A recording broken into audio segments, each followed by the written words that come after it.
Salut tout le monde, c'est Tura. Aujourd'hui on se retrouve pour le déballage de la MyGeekBox. Pour ceux qui seraient intéressés à s'abonner à cette box, vous trouverez toutes les informations dans la description de la vidéo. Et sur ce, on passe direct au déballage.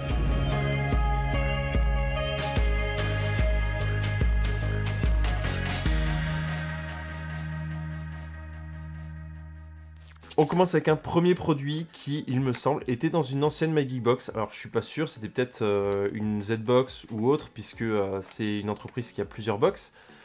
Mais par contre, il me semble vraiment avoir déjà vu ce produit, et il s'agit en fait d'un verre Star Wars. Voilà, donc en fait sur ce verre, on retrouve les différents sabres laser de tous les Jedi et Sith. Ce qui est dommage, c'est que les sabres laser apparaissent pas par exemple quand on met quelque chose de frais dedans. Ça aurait été vraiment cool, parce qu'il y a des verres voilà, qui réagissent à la chaleur et au froid. Donc ça aurait été vraiment très sympa d'avoir justement ces sabres laser qui apparaissent uniquement quand le verre est froid. Par contre, voilà, ça reste un beau verre, ça reste de la licence Star Wars. C'est un verre assez grand aussi, de bonne qualité. C'est fait par Paladon, donc voilà, c'est de la qualité aussi, c'est une marque assez connue. Par contre, un verre comme ça ne va malheureusement pas au lave-vaisselle, donc il faudra le laver la main, mais voilà, c'est un grand verre, donc un premier objet assez sympathique. Pour l'objet suivant, il s'agit d'un objet sous licence Jurassic World. Par contre, j'ai vraiment pas compris l'intérêt de l'objet. C'est comme les vieux jouets qu'on avait à l'époque, vraiment dans les années 90. Par contre, je me souviens pas du nom de ces objets. Donc c'est les petits trucs qu'on s'amusait à faire descendre sur les escaliers. Mais je vois pas du tout le rapport avec la licence Jurassic World. Il y a malheureusement pas non plus de papier dans la box, donc je ne sais pas quel est le thème du mois. Mais du coup, pour le coup, pour ceux qui aiment les objets rétro, pourquoi pas, ça peut être sympa. Par contre, je vois pas l'intérêt de le faire en version Jurassic World. Et puis personnellement, je suis pas fan d'objets comme ça, de gadgets qui vont finalement, on va jouer 2 minutes avec et puis on va les foutre de côté.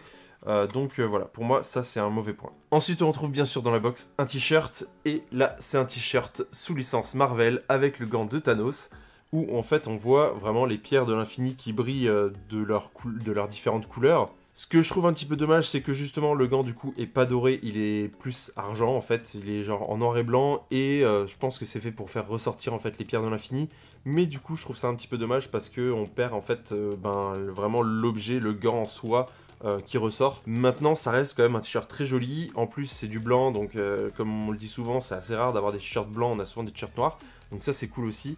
Et je trouve quand même voilà, le t-shirt assez sympa. A noter quand même que c'est bien un t-shirt sous licence officielle Marvel, et souvent dans la MyGeekBox, il me semble qu'on a des t-shirts plus personnalisés qui sont faits vraiment pour la box, alors que là vraiment on a un t-shirt sous licence, donc la valeur un petit peu plus élevée que d'habitude. Donc voilà pour le t-shirt, n'hésitez pas à me mettre dans les commentaires si vous préférez justement aussi que le gant soit en doré, ou si vous trouvez ça justement sympa de faire ressortir ces pierres de l'infini comme ça. Ensuite on retrouve une pop ici de Major du film Ghost in the Shell.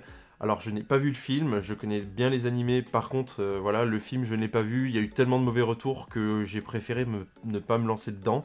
Voilà, par contre ça peut très bien être assimilé comme une pop en fait de l'animé en quelque sorte. Et donc il s'agit ici de Major, donc le personnage principal évidemment de Ghost in the Shell. Elle est ici en tenue civile avec simplement un pistolet en main. On va par contre la sortir de la box pour vérifier qu'on rate pas de détails. Donc voilà la pop sortie de sa boîte.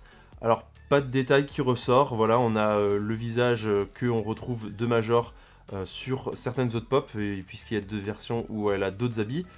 Ici par contre voilà, elle est en tenue civile avec simplement un pistolet en main.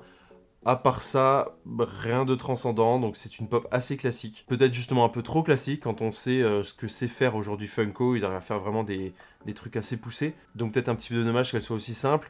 Peut-être qu'une action pose aurait pu justement changer pour casser un petit peu avec le côté trop basique de la tenue. Par contre, si vous êtes intéressé par cette pop, n'hésitez pas à vous abonner parce que je ferai très bientôt un concours pour la gagner. Je dois déjà faire les résultats du précédent concours. Donc si vous avez participé, suivez le Facebook de près parce que je vais sûrement sortir les résultats dans les prochains jours. Et si vous êtes intéressé par cette pop, n'hésitez pas à vous abonner et à suivre la page Facebook pour justement être alerté du concours. Et enfin, dernier objet, on trouve une deuxième pop dans cette box. Et je crois que c'est la première fois vraiment dans la MyGeekBox qu'on a reçu 2 pop. Donc ça c'est quand même assez énorme. Il s'agit de Killer Croc Impopster. Donc pour ceux qui ne connaissent pas, les Impopsters ce sont des pop en fait où ce sont des vilains qui se déguisent en Superman, en Batman, évidemment pas en Superman. Donc dans la collection, vous avez le pingouin, vous avez Double Face, il y a Harley Quinn, il y a également l'épouvantail, on retrouve le Sphinx, encore une Harley Quinn et enfin Poison Ivy. En tout cas cette Killer Croc je l'avais jamais vue en vrai et elle m'avait pas spécialement attiré et en fait elle est vraiment super classe. Il y a des détails assez sympas sur les bras où on voit les écailles en fait. Également le torse, la bouche avec les crocs et tout. Et c'est vrai que j'avais souvent vu les images mais j'avais pas spécialement vu la pop. Et franchement elle rend super bien. Je vais la sortir de sa boîte pour vérifier qu'il n'y a rien de spécial. Je pense que c'est juste la cape qui est vert kaki mais on va vérifier. Et donc voilà la pop. Alors effectivement rien de spécial derrière. Simplement la cape vert kaki, comme la cagoule en fait. Par contre, donc les yeux jaunes, dommage, il y a un petit défaut là, mais bon, ça c'est Funko. On a ici les crocs et effectivement donc les écailles sur les jambes et les bras, et également une genre de carapace sur l'avant. Donc voilà, une pop assez sympa pour ceux qui sont fans de Killer Croc, qui est comme un méchant assez emblématique dans l'univers de Batman. Donc une pop plutôt cool dans cette box. Pareil, comme pour l'autre, n'hésitez pas à vous abonner et à suivre la page Facebook pour pouvoir gagner la pop. Donc voilà le contenu de cette My Geek Box. Alors comme d'habitude, on a 5 objets dans la box. Par contre, ce mois-ci, on a le droit à 2 pop, quand même, c'est pas rien.